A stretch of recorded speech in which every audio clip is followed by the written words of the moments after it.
Saying you'll get up early in the morning and sleeping until noon, setting 5 to 10 alarms to wake up, or waking up early for a few days and going back to your old irregular sleeping pattern. If this sounds familiar, watch the video to the end. I'll get straight to the point without taking up too much of your time.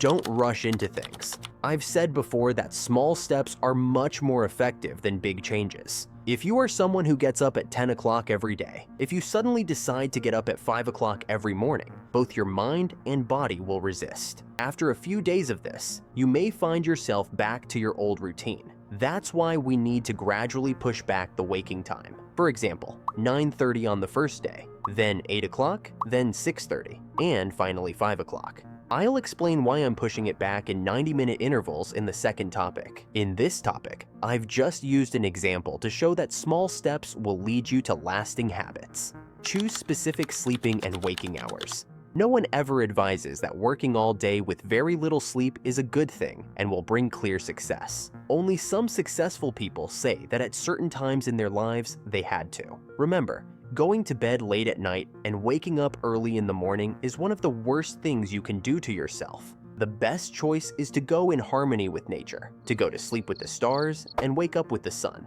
The ideal sleeping hours are usually between 10 p.m. and midnight, and waking up between 5 a.m. and 8 a.m. There are some important things you need to know about sleep phases to choose the best times for you.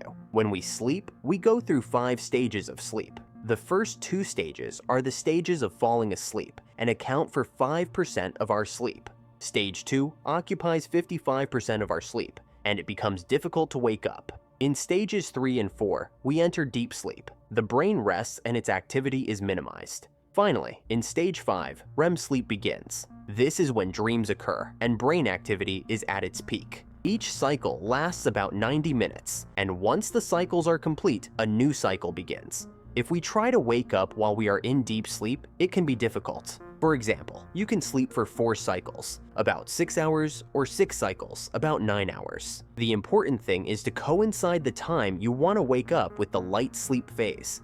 For example, if you go to sleep at 11 o'clock at night, it makes sense to set your clock for 5 o'clock in the morning or 6:30 in the morning. Make sure you sleep for at least 4 cycles, or 6 hours. If it takes you a while to fall asleep, adjust your bedtime accordingly. The more you sleep regularly, the shorter this process will be. Now, with this information and calculations, you can choose your waking and sleeping hours.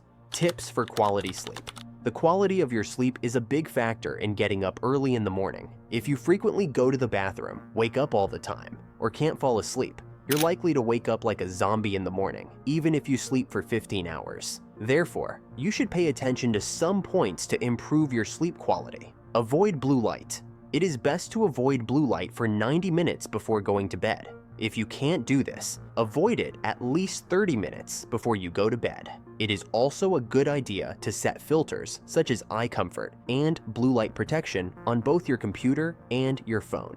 Reading book. If you read a few pages of a book before going to sleep, you will kill 2 birds with 1 stone. Both your mind calms down for easy sleep and you create a productive habit.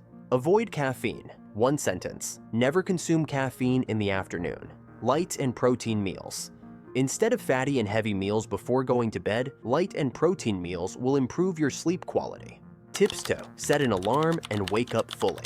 Set 1 alarm for the time you wake up and make sure it is loud enough to wake you up. Put the phone out of reach from the bed. This way, when the alarm goes off in the morning, you won't have to get up and turn it off. You'll also avoid the habit of waking up at night to look at the clock or check social media.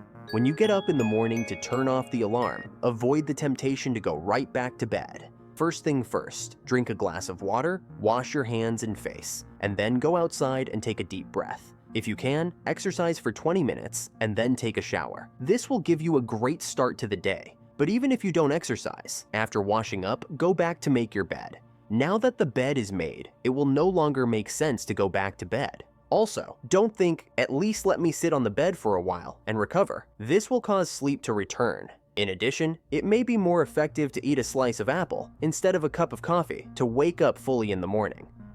I have to say that you have to have a good reason to get up early, except for compelling reasons such as school, university, or getting to work on time. There are people who don't even need a clock. The excitement of what they are going to do that day in line with their goals keeps them awake. But the truth is that waking up automatically with the same excitement is not easy for everyone. Even when everything is going well, it can sometimes be difficult to get up early, which is completely normal, especially if you've had a stressful day.